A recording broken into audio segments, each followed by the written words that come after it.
Do you secretly feel like you aren't good enough? Like you don't deserve success at work? Maybe you want to have a life outside of work and feel guilty when you're not working. You feel like you need to do more, and because you could be doing more, you tell yourself things like, if I could just do more or learn more or get that credential or a degree, then I'd be good enough. Maybe you've got kids and are constantly comparing your now to your past, when you may have worked a lot of overtime or stayed late whenever needed to get something done. And while you recognize that you might have had some unhealthy work habits then, you also beat yourself up, idealizing the time before you had kids when you felt you were more committed to work. Or maybe you're falling prey to the dark side of awareness about what it means to be a woman in engineering, tech, or construction. You know that, for example, engineers, there are only 13% of them that are women. 40% of women who graduate with engineering degrees drop out of or never enter the field. And of those that do enter, 1 in 4 drop out after age 30. If you've got a computer science or engineering degree, the percentage of women even graduating with those degrees has been declining since the 1990s. No matter the reason, you secretly feel like you aren't good enough and that you need to work harder to be worthy of success. Don't see all the ways you've been successful in the past. All you can see is the gaps in your present. I believe that you are worthy of success, just as you are. But it doesn't matter what I believe. It only matters what you see. And so today, I want to unravel where this feeling of not being good enough comes from. It turns out that it's grounded in history. It is so embedded in our psyches that we often don't recognize that that's what's going on. And my hope today is that by sharing that origin story, it will empower you to question your own feelings of not being good enough. Hi, I'm Stephanie Slocum, and I am on a mission to normalize technical women as leaders. I do that in 2 ways. First, I help women in STEM confidently build careers of impact while having a life so that they can be leaders of themselves and of others. Second, I help organizations that value women leaders thrive in the business world through communicating their unique value. And I do both of those things through speaking events and keynotes, workshops, online courses, and individual coaching. Everything I do is about demonstrating your value. How do you communicate your value so that you have leverage, the leverage you need to have a career you want on your terms and have a life too? How do you communicate your employer's value so that you can grow your business if you're an entrepreneur, or grow your organization if you're aspiring to be a leader there? How do you stand out in a noisy world? How do you write and speak and share your ideas so that you are heard and respected and can command top dollar? There are a lot of women out there who are brilliant at their craft, yet the world doesn't know it. And that feeling you have that you're not good enough, it fundamentally undermines your ability to show up as a leader and get the respect you deserve at work. So where does this come from? To start, think back to your own childhood. For many of us, our entire childhood was peppered with rewards for achieving things. As a child, if you got an A on an exam, you got your homework done, you were rewarded when you achieved things, if you got a trophy or a ribbon or anything like that. And then fast forward into our work cultures, and the same thing happens. Being on time, under budget, meeting deadlines, bringing in work when you get to a particular level, all those sorts of achievements have defined your worth. And as a result of this, we start to become what's called achievement motivated, and that we start tying our worth, our internal worth, to what we are externally achieving. And that manifests itself in a whole bunch of different ways. For example, if you've ever been laid off or struggled to find a job, and as a result of that, you also struggle to find meaning in life, that's a sign that you are achievement motivated. If you are hyper competitive and always looking for that next challenge, that's also a sign that you are achievement motivated. And although ambition is certainly not inherently bad, It is unhealthy if you struggle to disconnect your identity and worthiness as a human being from your identity at work. So then the next question becomes, where does that come from? Why do we struggle so much with separating our worth as a human being with our identity as a worker? So some of my research on imposter syndrome can glean some light on this. So the term imposter syndrome was coined in the 1970s. And in that paper, the authors talk about how many women in particular struggle with not feeling like they belong at work. And this was particularly prevalent in what they called achievement-oriented individuals.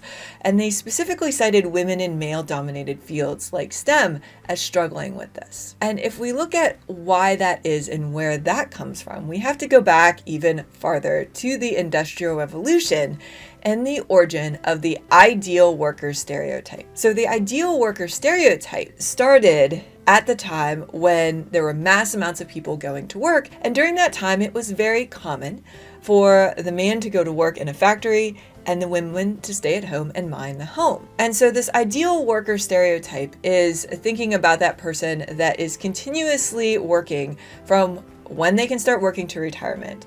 They don't take breaks, they don't take time off, they don't take sabbaticals, they take as little vacation as humanly possible.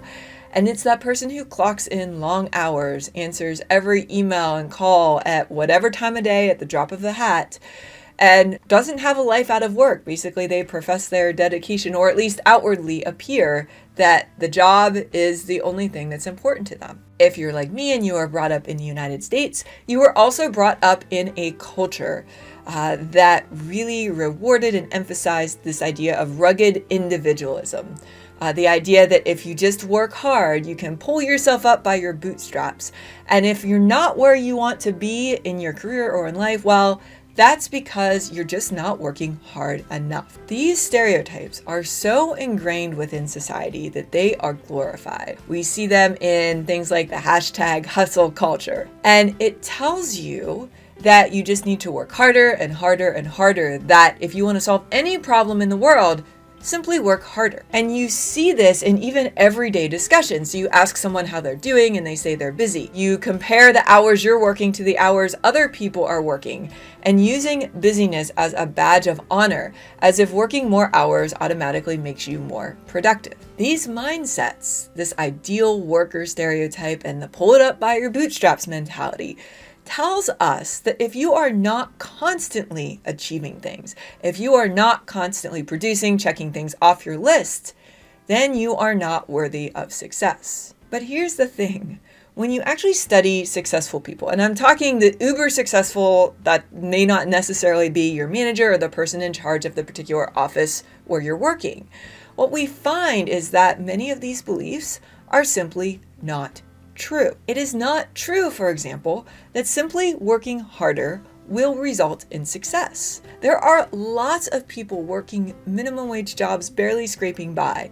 There are many underemployed, college-educated people who are working really hard, but they're not getting ahead. And I don't want that to be you, which is why we're talking about this today. When you believe that you're not living up to the ideal worker stereotype, when you believe that every problem can be solved by working harder, you will never believe that you're good enough, because there will always be more work you could be doing than there are hours in the day. And so I ask you, deep down, are you buying in to this ideal worker myth? Do you truly believe that if you are not constantly achieving, if you're not constantly checking off something in your to-do list, that you aren't worthy of success? And who are you outside of your identity as a woman in STEM, a woman in engineering, tech, construction? Do you know who you are outside of work? Does that person have inherent value far beyond the technical skills? Now, awareness and exposing what you believe about this and why is the first step to unraveling the struggle you're having with feelings of being unworthy of success. But the next logical question is, okay, I understand this now. I understand where this is coming from. What can I do about it? And so I want to give you an exercise that I have a lot of my clients do that will help. Because what we find is often when we talk about this, We say we don't believe in this myth, but our daily actions and how we're showing up at work say otherwise. For example, you say yes to everything because you're scared that if you don't, you will be exposed as someone who is not the ideal worker. Or you don't go for that stretch role because you don't think you're 100% qualified for that position. Maybe you don't ask for that raise that you deserve. Maybe you don't speak up in a meeting. In all these situations, you're not showing up at work from a place of power, from a place that you have confidence and knowledge that you are valuable to your organization, and that your continued business relationship with your employer, the fact that you stay, is your choice and not your prison. And if you're recognizing that perhaps there is some work to be done here, here's a reflection exercise that you can try. First, think about someone you love. It can be a child, a parent, a spouse, anyone in your life that you love. What specifically is their value to you, even when they're not achieving anything at all? Now, with that person in mind, turn that lens on yourself and consider or journal on the following prompts. What am I worth, even when I'm not doing anything at all? What in my past is coming up for me? As I think about possible reasons I feel that I'm not good enough, do I think those reasons are true?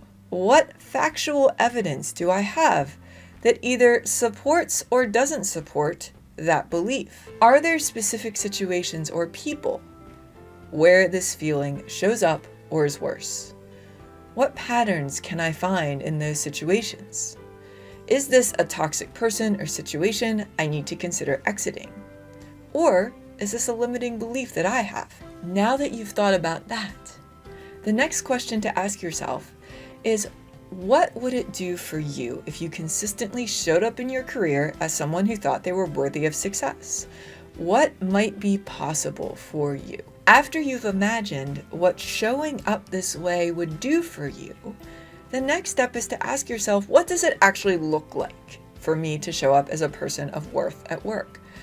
What do you do? What behaviors do you demonstrate? How do you act? And how does that feel? Finally, it's time to problem solve.